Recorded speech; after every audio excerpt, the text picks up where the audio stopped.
Boldwood presents Playing for Keeps at Starr's Fall, written by Kate Hewitt and read by Kate Hanford. Chapter 1. The turkey sat in the middle of the table, cooling and congealing and generally looking unappetizing. It wasn't even a real turkey, just a pre-cooked turkey crown that had come with shrink-wrapped veggies on the side, an all-in-one Thanksgiving dish that looked like she'd bought it at a mini-mart. She should have done better, Maggie thought with regret.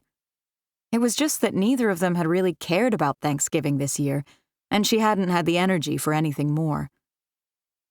But now that she and Ben were sitting in front of it, she wished she'd gone to a little bit more effort. Tried to make this something like the Thanksgivings they remembered. "Shall we say what we're thankful for?" she suggested brightly. And her son simply stared at her. Maggie opened her mouth, closed it again. The trouble was she was just so tired, and all the truisms for this situation, time heals all wounds, it's okay to feel sad, had been said and done to death. And really, that was what this was about. Death. 13 months on, they still hadn't gotten past Matt's death. And why should they? 13 months, Maggie had learned, was pretty much nothing when it came to grief, especially when you had lost someone as vital to your life as your husband or your father. 13 months was just the beginning. The veritable tip of an enormous iceberg that stretched coldly and darkly miles below the ocean, seething with all sorts of emotions that were so utterly exhausting to acknowledge, never mind examine and process. Grief, she'd discovered, was far more complex than she'd wanted it to be. "Should we just go?" she asked instead. Her words falling into the silence of their yawning dining room like tiny pebbles into a pond. They were seated at one end of a table that could host 14, the house echoing emptily all around them. Ben looked up, which Maggie told herself was a win. Hours, even days, could go by without her son looking her in the eye. "What?" he asked. "Should we just go?" Her voice came out stronger. She was getting into this. "Forget the turkey crown. Let's do something different today. We can drive to Starr's Fall and check out the new house."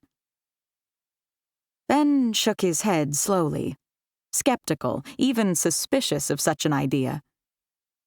"But we're not moving till January." "That doesn't mean we can't look at it now," Maggie argued. She had a sudden, burning desire, a need, like an itch, all over her skin, to get out of this house with its 11-foot-high ceilings and cathedral foyer, its sweeping double staircase, and its kitchen that was as big as a basketball court. Well, pickleball, maybe, but still, it was huge, and full of Carrara marble and gleaming chrome. Everything look-at-me shiny and unrelentingly hard. She'd loved the house, or thought she had, once. She didn't anymore. "Let's go," she said again. And for emphasis, she slapped her hands on the dining room table, hard enough for her palms to sting. Ben simply stared. Her son was good at staring. He had several different kinds, like the blank-eyed, I absolutely don't care look that made Maggie shrivel inside, or the narrow death stare of doom for when she was embarrassing him, which was, Maggie had discovered, to her regret, shame, and exasperation, very easy to do.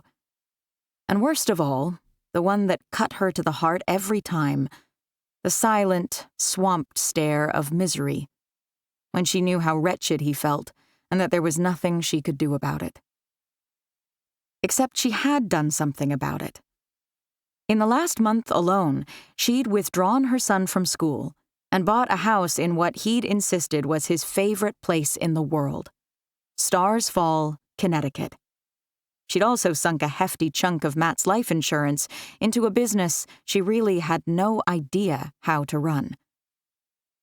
Whether she should have done those things was another matter entirely, but she had. And now they were here, waiting out the rest of the semester before their real life in Starr's Fall, whatever that looked like, could begin. "Let's just go," she said again. And for the first time in longer than Maggie cared to remember, a light sparked in her son's eyes. "What, just drive to Starr's Fall?" he asked incredulously. "Today?"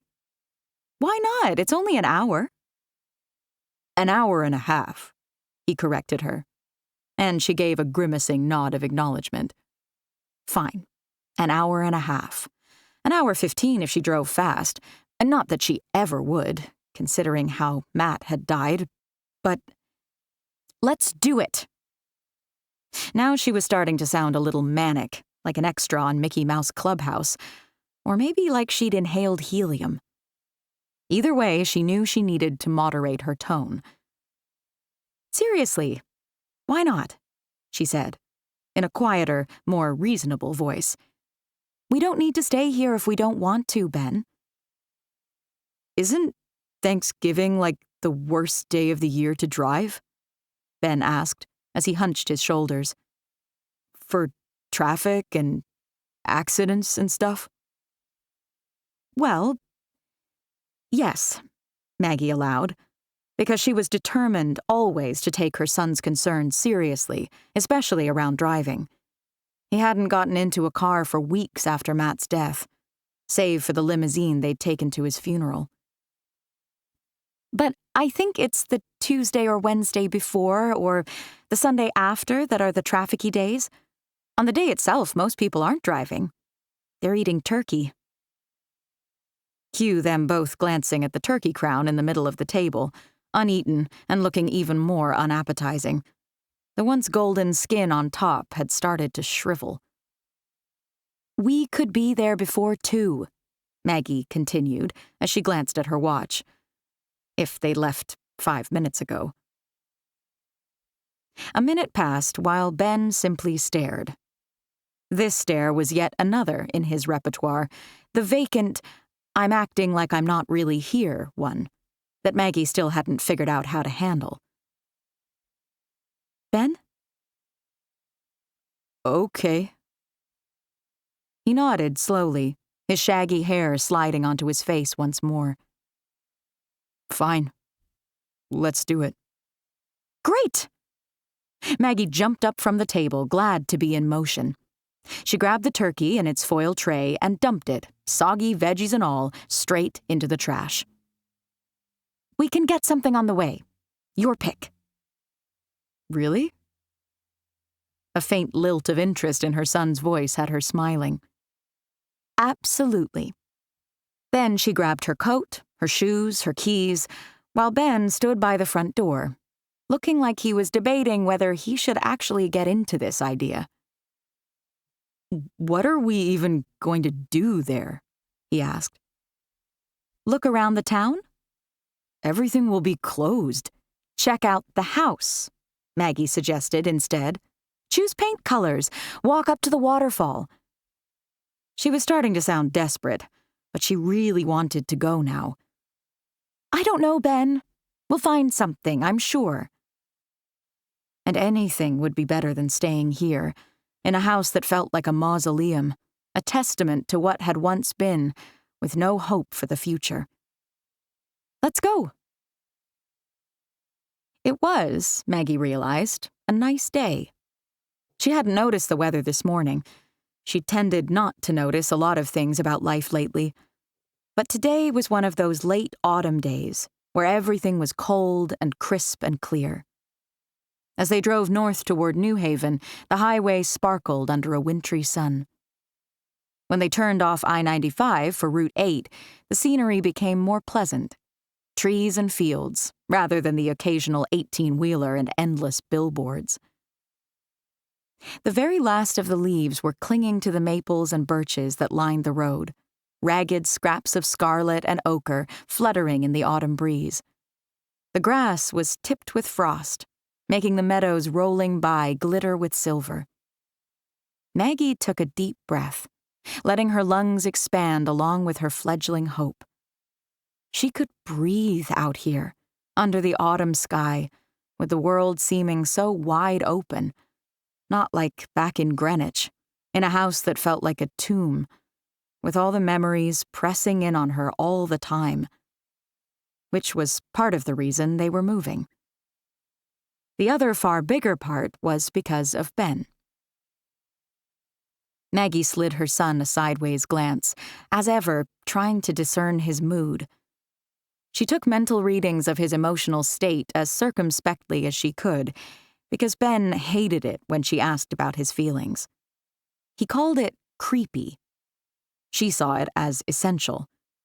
Her son had been through too much, and had too many dispiriting and frankly frightening lows, for her not to do a daily and sometimes hourly check-in.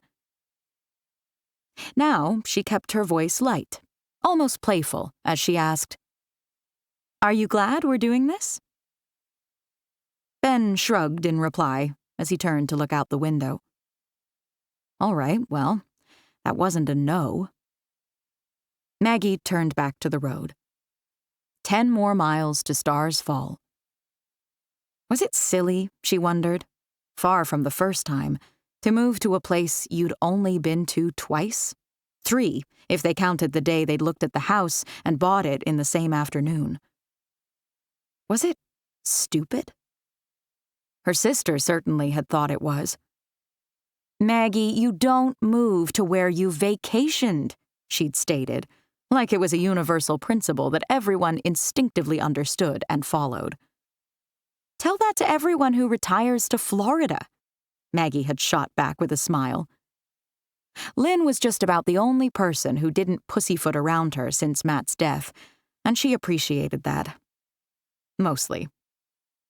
"Anyway, I thought you'd be a fan," she'd continued. "We'll be closer to you in Boston." "Yes, but you don't actually know anyone in Starr's Fall," Lynn had replied. She'd always had a gift for pointing out the obvious. "We'll get to know them," Maggie had insisted staunchly. Although since Matt's death they had not been exactly the most social of people, but they would become such people. In Starr's Fall. They'd have neighbors over for cozy suppers and walk the dog they didn't yet own down quaint, tree-lined streets, and invite friends over for a movie night, everyone curled up on the sofa with a giant bowl of popcorn, and generally live life like it was a rose-tinted montage on a soppy rom-com. It was going to happen.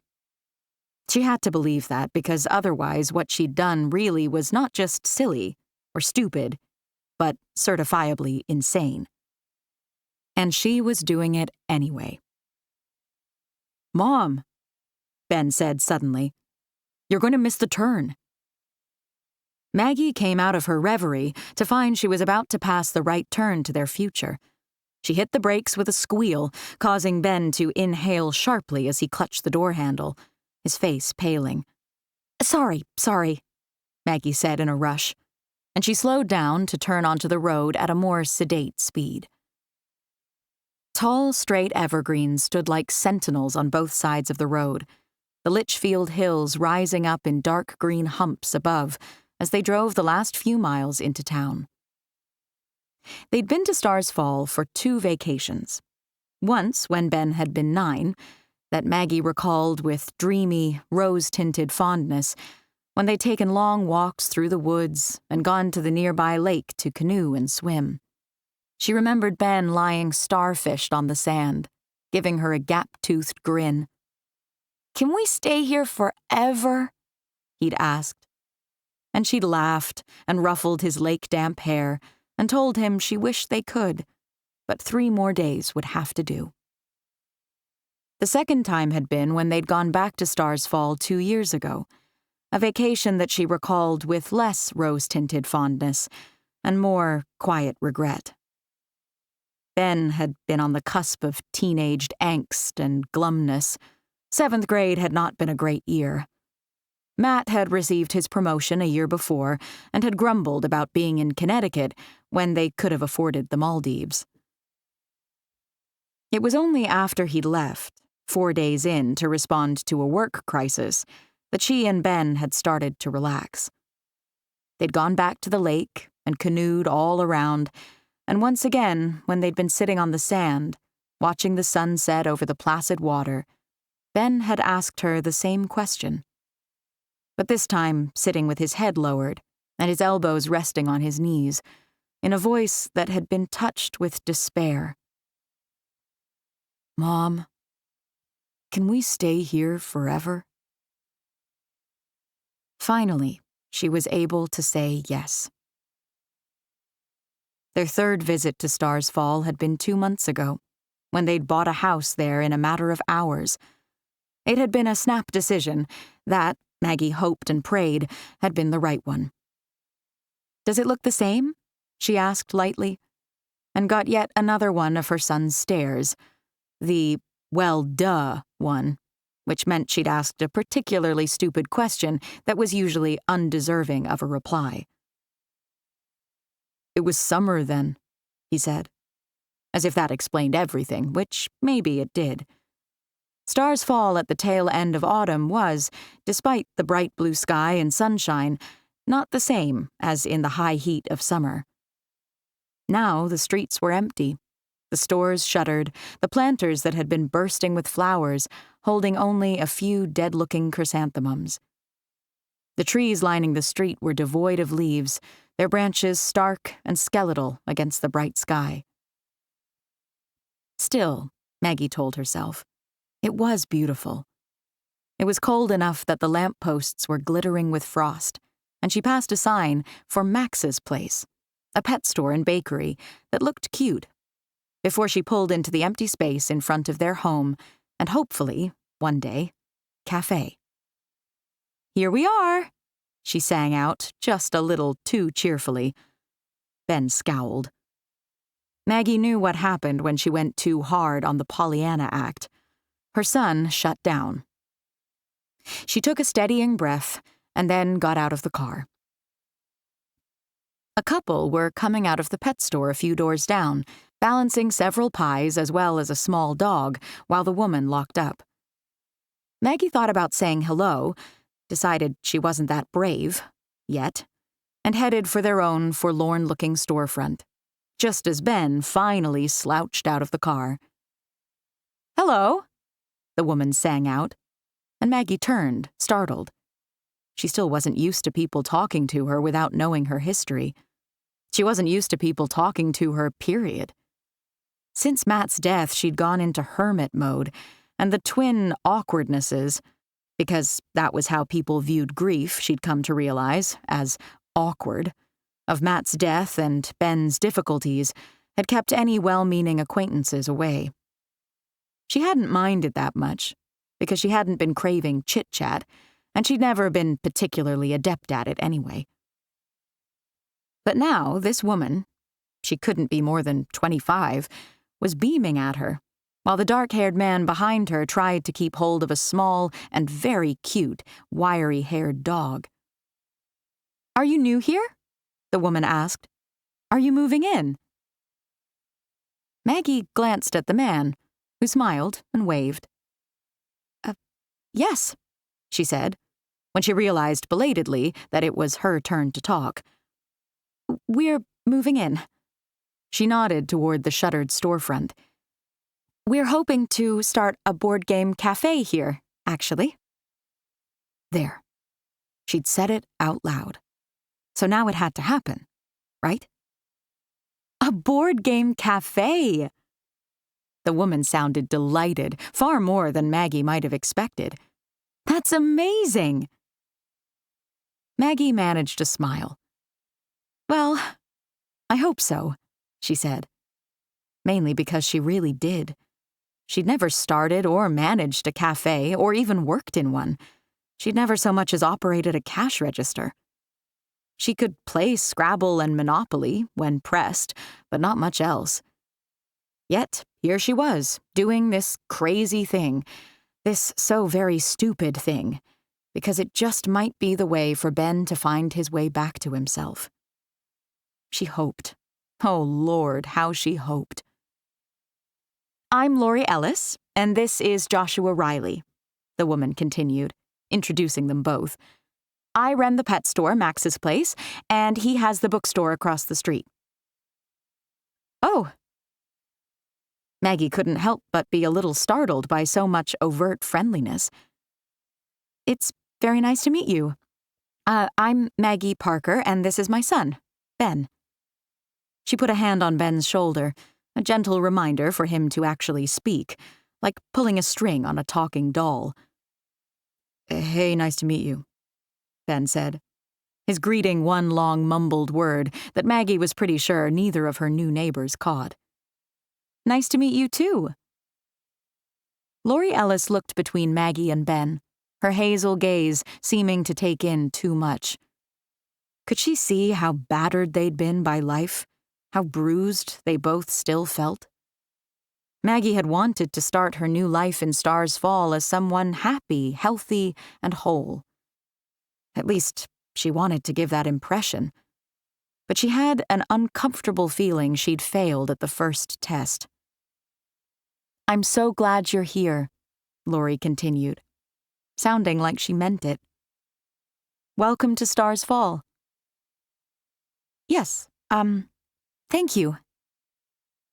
Now was probably the time to admit they weren't actually moving here until January, but Maggie couldn't figure out a way to say it that made sense, and in any case it was too late. Because, with a friendly wave, Lori Ellis and Joshua Riley had moved down the street to their own car. "Mom, it's freezing out here," Ben said. "Can we go inside?"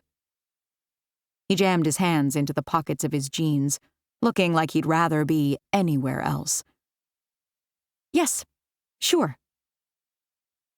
Maggie fumbled with the key and then unlocked the door, stepping into their new home. They'd settled on this place because it was right in the middle of Main Street, with some lovely old-fashioned details.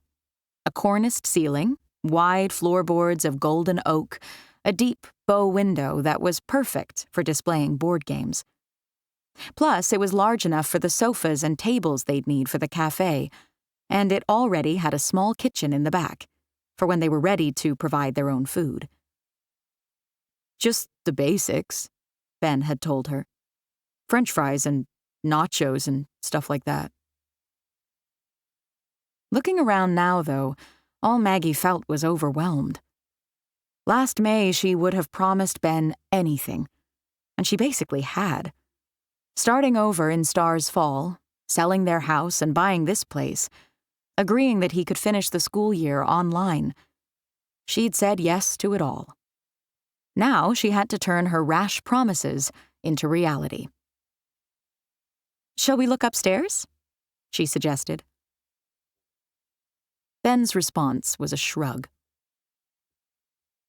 Maggie headed up the staircase in a separate hallway that ran alongside the store to the apartment above. The whole place was about the size of the kitchen in their old house, but the few rooms possessed a certain cozy, quaint charm. The second floor was just one big room, with windows at the front and the back, and a kitchenette tucked into the back right corner, a fireplace at the front. Up another flight of stairs were 2 bedrooms, both small, and a bathroom, even smaller. Considering they were moving from a house that had twice as many bathrooms as bedrooms, all of them enormous, it was certainly a step down, but one they'd both agreed they wanted. Now, Maggie wasn't so sure. Truth be told, she liked her sunken marble tub with its profusion of jets. And, reality check, she and Ben were going to be able to hear everything in each other's bedrooms. Not something she'd relish, and she doubted he would either. Never mind. They went back down to the living space, and Maggie sat down in the window seat overlooking the empty street below. She could see herself curling up here with a book, and maybe a cat. They didn't have a cat, not yet, anyway, but that could be on the list. maybe instead of the previously fantasized dog. Ben was more partial to cats anyway, as she recalled. "What do you think?" she asked Ben, who was standing at the bottom of the stairs, looking a little lost. "Family room sofa or living room sofa in this room?" Ben glanced around. "Family room. Definitely." Maggie gave a decisive nod. "I think so too." Their family room sofa was made of deep, squashy leather, while the living room furniture was modern, incredibly expensive, and even more uncomfortable. The interior decorator her mother-in-law had insisted she hire had told her it was how everyone who was anyone was styling their living rooms, and Maggie had been too meek to refuse.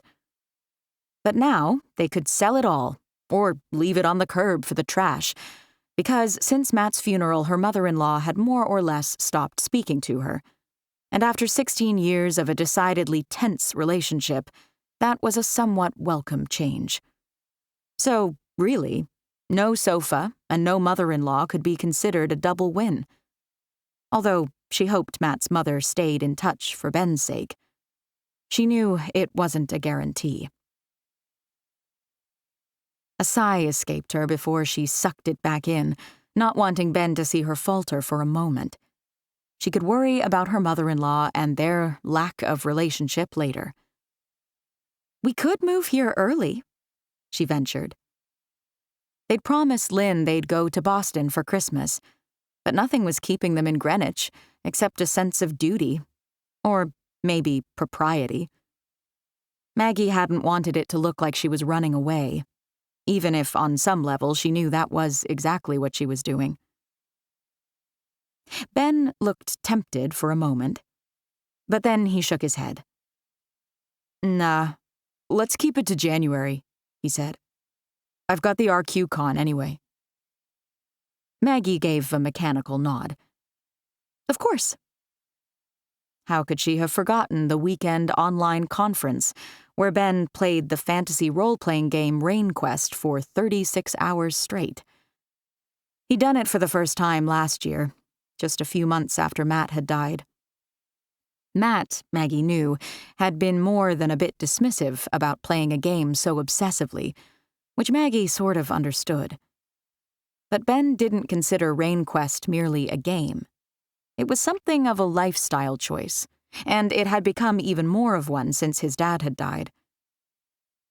Maggie looked around their new home, the sunlight streaming through the window as the sky went white on its edges, the sun starting its inevitable descent to the dark horizon. "January it is, then," she said, and her voice echoed through the empty room. Chapter 2. 6 weeks later. "I thought global warming meant it didn't snow anymore." "Mom," Ben replied, in the tone of someone who has felt he's had to say it a million times. "It's climate change, not global warming, and it means the weather is variable." "Right." Maggie had meant it as a joke, but clearly it had sounded like a grumble, which, truth be told, it probably was.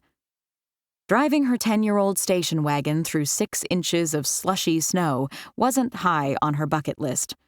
But here she was. They were finally moving to Starr's Fall. The last 6 weeks had been a blur of getting things organized for the sale of the house, the move to Starr's Fall, and the start of their business, as well as freaking out internally while trying to remain manically upbeat for the sake of her son. She didn't think she'd fooled Ben, and certainly not her sister Lynn. "You don't have to move, you know," Lynn had told her over Christmas, when Ben had been in the basement gaming, and Lynn had broken out the bottle of Bailey's Irish Cream. "You can unwind all of this if you want to. It's still possible." Maggie had taken a slug of Bailey's, trying not to be insulted by her sister's canny intuition. Now that their move was getting close, she had been experiencing a tiny frisson of cold feet. "What makes you think I'd don't want to move?" she'd asked, a bit truculently. "I just mean, it seemed kind of sudden," Lynn replied, which was more diplomacy than she'd exhibited in some time. Maggie had stared into the depths of her drink. One gulp of Bailey's had sent her head spinning. "You know I have to do this for Ben," she'd said quietly. Lynn had been silent for a long time. She'd been on the receiving end of Maggie's angst and worry for long enough to take her time with her reply.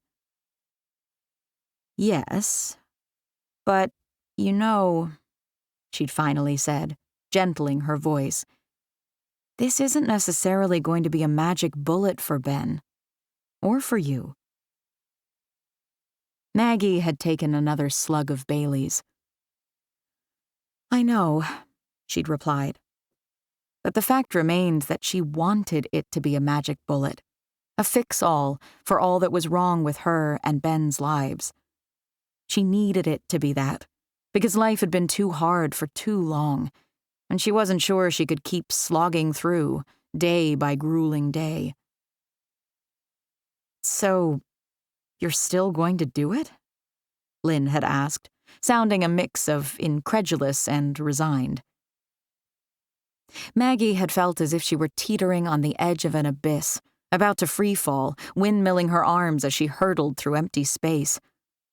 To land where? "Yes," she'd stated firmly as she drained her glass. "We are." And so, here they were, driving to Starr's Fall, the moving truck approximately half an hour behind them. In the end, they'd taken only a handful of the furniture from the house in Greenwich. So much of it had been custom-made pieces, too big and brash for the humble apartment. Maggie had tried to rouse Ben's enthusiasm by promising to buy some new things. But, surprise, surprise, her son hadn't been all that interested in home decorating. Still, Maggie herself felt a flicker of interest at the prospect. When they'd moved into that behemoth of a house back in Greenwich 3 years ago, she'd been given free rein. But it had all felt so overwhelming and enormous. And then Matt's mother-in-law had swept in, insisting that Maggie could never manage such a serious responsibility as decorating her own home.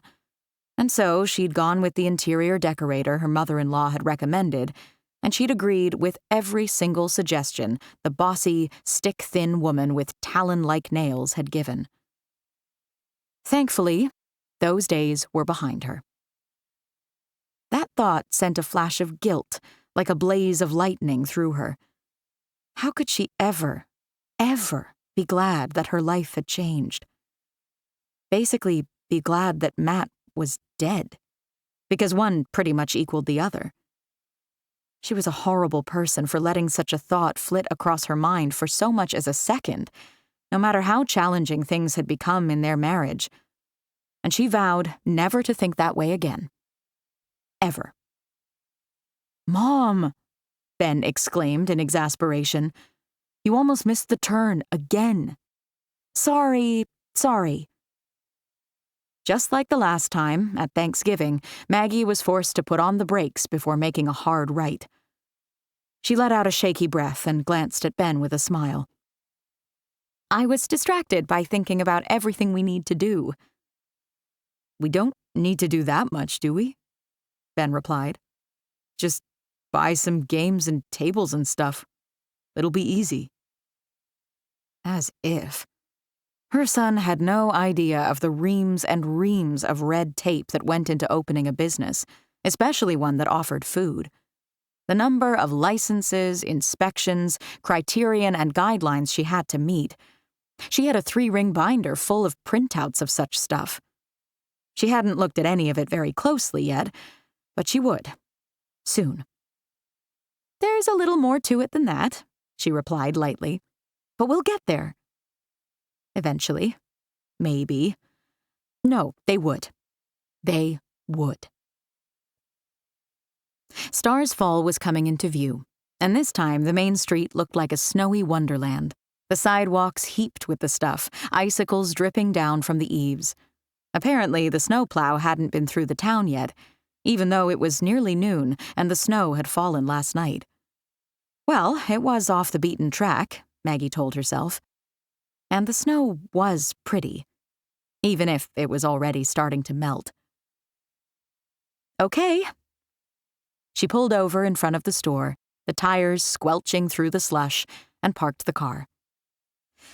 Here we are. She let out a deep breath and turned to smile at Ben. And amazingly, wonderfully, he gave a small, shy smile back. It was enough to have her exclaiming, "Let's do this," as she slapped the steering wheel for emphasis, and Ben let out a groan and rolled his eyes. Way to ruin a moment, she thought wryly. Well, she'd been there before.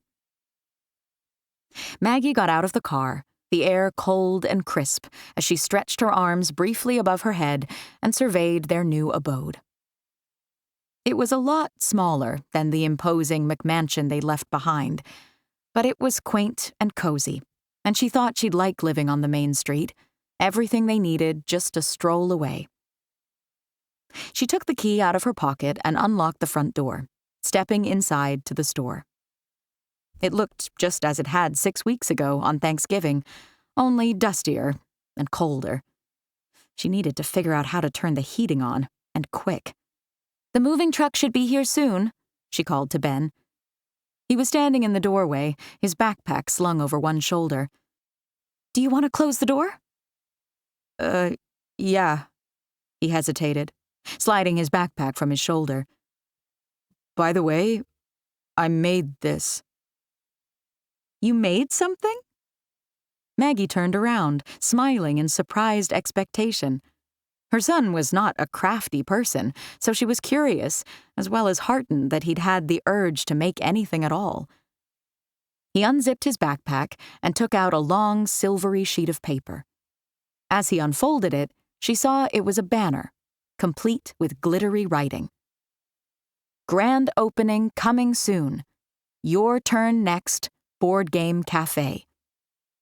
He'd even designed a little logo underneath, with a pawn, a die, and an elven figure that Maggie knew was from his beloved RainQuest. "What do you think?" he asked, a wobble of uncertainty in his voice. Maggie's heart melted, expanded, and twisted all at once. "I love it," she said firmly. "Let's put it up, right now."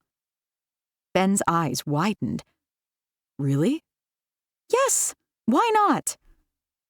Of course, she could answer that very easily, because she had no idea when they'd actually get this place up and running, and the thought of all the work that lay ahead of her was truly daunting.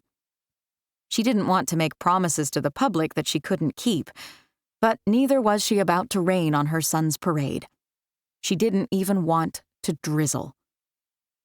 "Let's do it," she said again, with the same slightly manic excitement that had had him rolling his eyes before.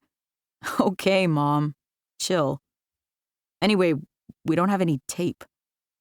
"I think there's some in the car." She'd packed a box of emergency supplies for when the movers came.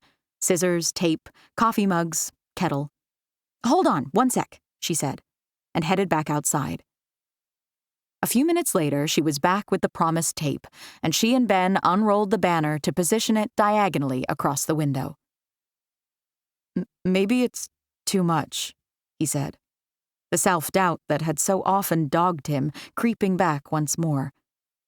"It's not," Maggie insisted. "We want people to know what we're doing.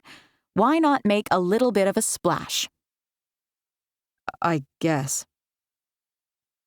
But his brief moment of buoyancy had clearly gone flat, and Maggie knew that trying to jolly her son back into any sort of enthusiasm would backfire big time. She focused instead on simply getting the banner up. And by the time they'd done that, the moving truck was pulling up in front of the store. Their life here really was beginning. The next few hours were a blur of boxes, as Maggie told the movers where she wanted the furniture, made them endless cups of coffee, and discovered that the big armoire she'd brought from her bedroom did not fit up the second set of stairs. "Just put it in the living room," she said, determined to be pragmatic. "We can keep books in it, I guess." A headache was thrumming at her temples, and her shoulders had been creeping up toward her ears all afternoon.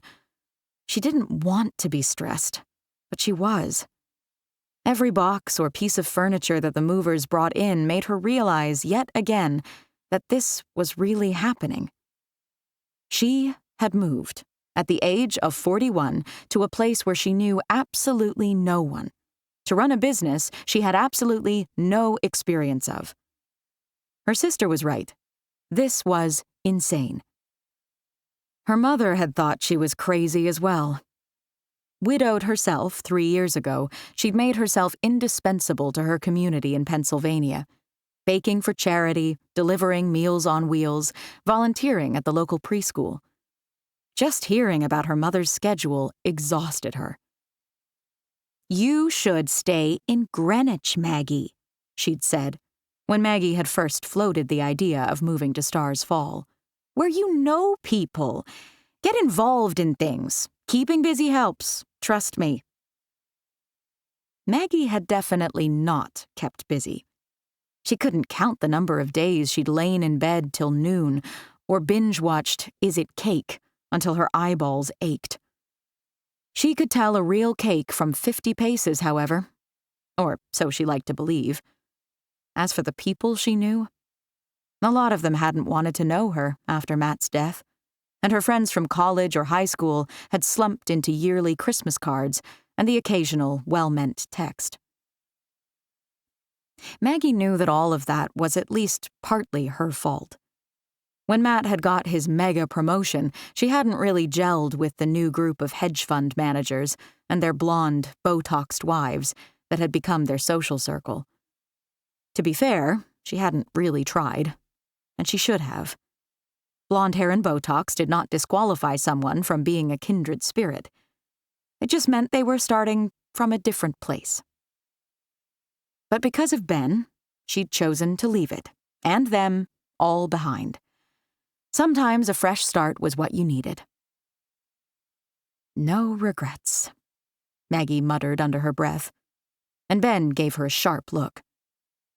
"What did you say?" She tried for a sunny smile. "Just talking to myself. I think the movers are almost done. How about pizza for dinner?" He gave a little shrug. "Okay." "Great." Maggie went in search of her wallet to tip the movers and get her credit card out. She really hoped Starr's Fall had DoorDash or Uber Eats. Surely they weren't that far off the beaten track. They were. After the movers had left, happy with their generous tip, she tried 4 different delivery services, only to be informed that they did not deliver to her zip code. Never mind. There had to be a pizza place in Starr's Fall, right? "Did we get pizza when we had that vacation here?"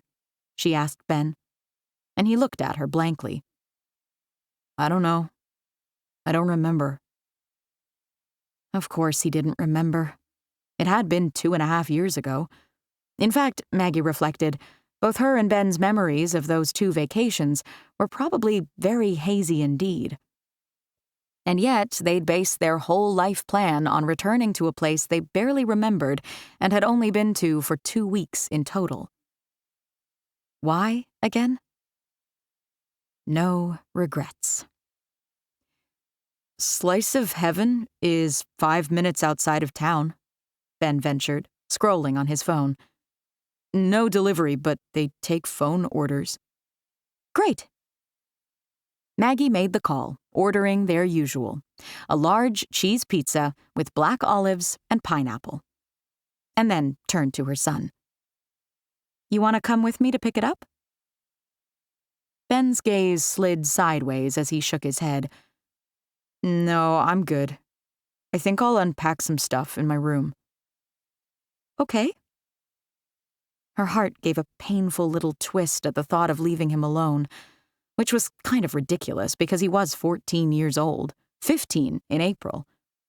But still. I'll just be a few minutes. Yeah, okay. And you can always call me if you need to, or text, Mom. Ben gave her a look that was half hurt, half exasperation. I'll be fine. Okay. She nodded mechanically. After everything he'd been through, it was hard not to be overprotective. She was in a constant battle with herself not to swoop in and hover over him, protecting him from so much as a paper cut. Like Ben had said earlier, she needed to chill. Okay, she said again, and headed outside. Starr's Fall at 5:30 on a January evening was, Maggie discovered, both dark and freezing. The wrought iron street lamps lining the street were like something out of Narnia, but only half of them were working, and the air was cold enough to freeze the inside of her nose, which was not a pleasant feeling.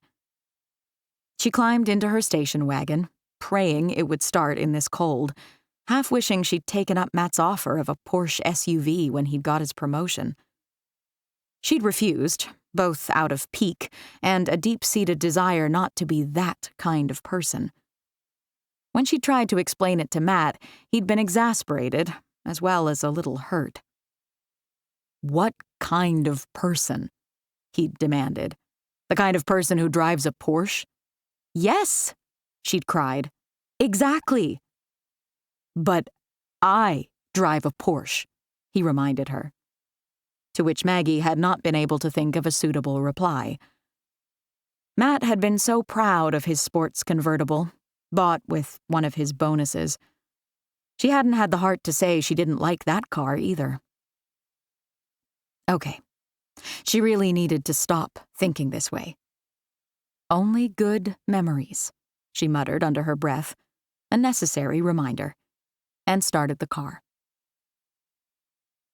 Slice of Heaven was in a small, sad-looking strip mall on the far side of town that had exactly 3 storefronts, 2 of which were empty and clearly had been for a while. It was a depressing and salient reminder that Starr's Fall had hit on some hard times since they'd come here 5 years ago. Back then, Maggie recalled seeing a few more cute boutiques and shops, as well as a Michelin-starred restaurant somewhere on the outskirts where she and Matt had eaten dinner. During her and Ben's brief visits over the last few months, she'd noticed quite a few empty stores, the for rent and for sale signs looking like they'd been out for a while. There had certainly been plenty to choose from when they'd made their purchase.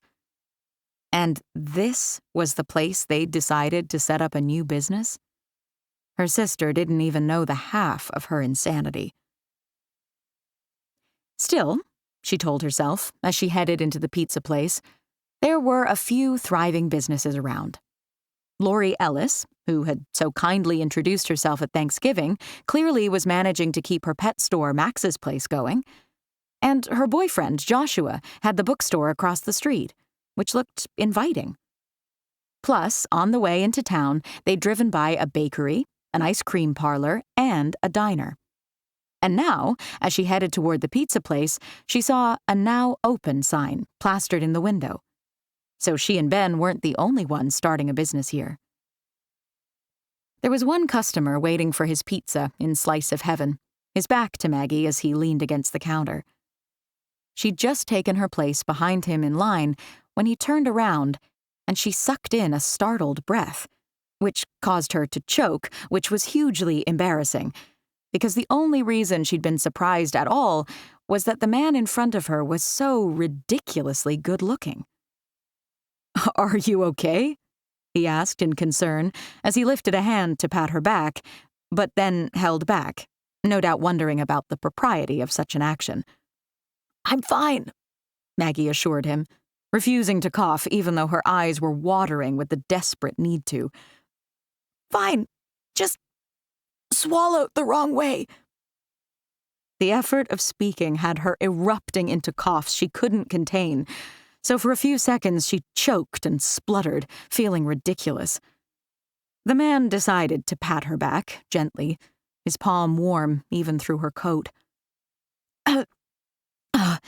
Sorry, she wheezed, and then dragged another breath into her lungs, willing herself to stop hacking. It's okay. It happens. He smiled, flashing a full set of straight white teeth, and Maggie stared at him, mesmerized. He was like a combination of all the gorgeous movie actors she'd swooned over through the years. Dirty blonde hair that was artfully disheveled, swept back from blue-green eyes that were so vivid they simply had to be contact lenses. Except Maggie was pretty sure they weren't. A chiseled jaw, glinting with golden stubble, and as for the rest of him, well, she could see the definition of his six-pack through his sweater. Sorry, she murmured again, and took a step back for good measure, because besides looking good, he smelled nice too, like a pine forest. And, she told herself sternly, she was a widow, and he looked to be about 20 years old, so, ew. Zach? A man emerged from the kitchen holding a pizza box. Extra spicy chorizo and pepperoni pizza? That's me. Wow, Maggie said, and then could have cursed herself for being the nosiest, most awkward person imaginable. The man, Zach, turned around, one golden eyebrow arched. You have a problem with my pizza? He asked.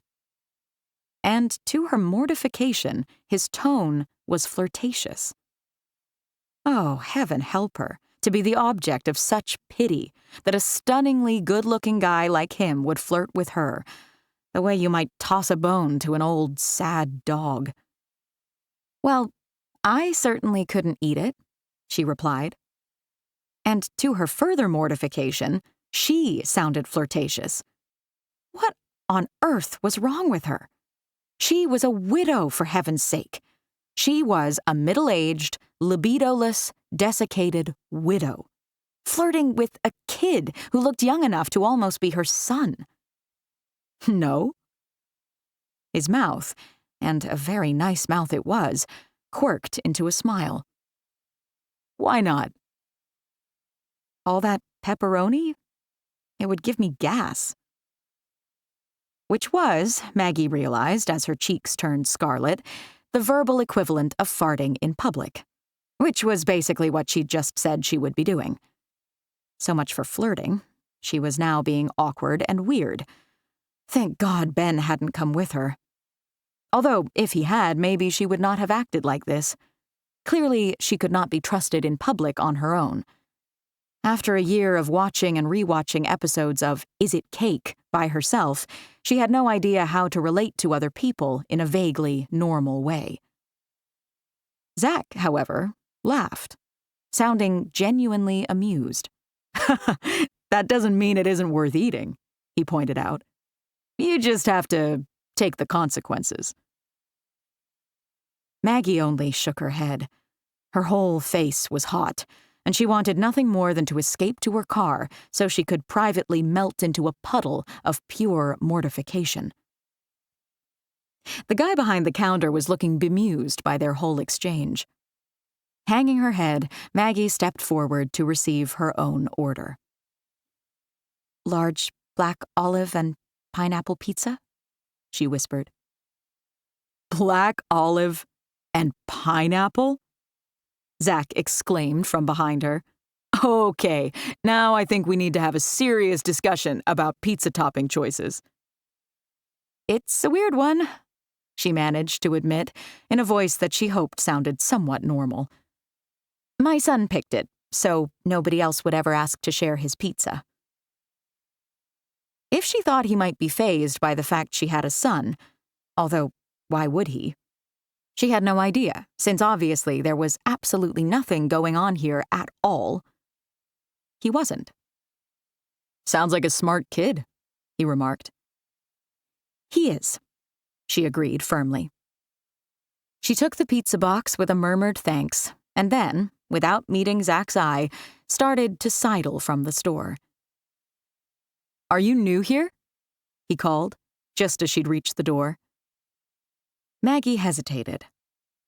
Part of her wanted to pretend she hadn't heard his question and sprint for her car. The more rational part realized you couldn't do that sort of thing when you lived in a small town, which she now did. Yes, she admitted reluctantly. Just moved on to Main Street. Oh, right. Zach leaned against the counter, his pizza box balanced on one well-muscled arm, like he had all the time in the world. Well, he said, with a grin that made his eyes sparkle. Welcome to the neighborhood. Chapter 3. Zach watched the woman hurry to her car with a wry smile. She'd clearly been embarrassed by their little exchange, which both amused him and gave him a strange sense of something almost like affection for her. And she was new to Starr's Fall? Why had she moved? Isn't she a little too old for you, bro? Zach turned around to face Jake, who had opened Slice of Heaven a couple of weeks ago, Starr's Fall's first pizzeria, and who was now smirking at him. They'd gone to high school together, nearly 15 years ago now, and Jake, like everyone else in Starr's Fall, liked to rib him about being a player. I was just being friendly, he replied, keeping his voice mild. He'd found the best way to deal with these kinds of comments was mostly to ignore them. Friendly. Sure. Jake rolled his eyes and Zach smiled, just a little tightly. Thanks for the pizza. Jake leaned over the counter. I know her name, if you're interested, he drawled.